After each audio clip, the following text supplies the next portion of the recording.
বরাক নদীতে তলিয়ে গেল 15 বছরের এক কিশোর। সাঁতার কাটতে গিয়ে আর উঠে আসা হলো না কিশোরের। নদীতে তলিয়ে যাওয়া কিশোর শিলচর মধুরবন্দের সাইফুদ্দিনের পুত্র মনু। উদ্ধার কাজে নামে এনডিআরএফ এবং এসডিআরএফ বাহিনী, তবে এখনো উদ্ধারের কোনো খবর নেই। গভীর উদ্বেগ আর উৎকণ্ঠায় পড়েছে কিশোরের পরিবার। শিলচর মধুরবন্দে বরাক নদীতে তলিয়ে গেল 15 বছরের এক কিশোর। ঘটনার বিবরণে জানা গেছে যে মধুরবন্দ এলাকার বাসিন্দা সাইফুদ্দিনের পুত্র 15 বছরের মনু সাঁতার কাটার জন্য বরাক নদীতে নেমেছিল। তার কিছুক্ষণ পরেই নদীর জলে তলিয়ে যায় সে।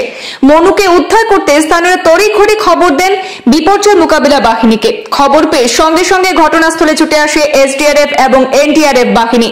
খবর পেয়ে ছুটে আসে শিলচর সদর থানার পুলিশও।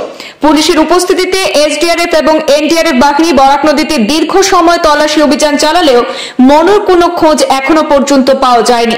পরে রাত হয়ে যাওয়ায় উদ্ধার কাজ বন্ধ করতে হয়। আগামীকাল ফের শুরু হবে উদ্ধার কাজ। তবে এভাবে বরাক নদীর জলে তলিয়ে যাওয়ার ফলে গভীর উদ্বেগ আর উৎকণ্ঠায় পড়েছে কিশোরের পরিবার।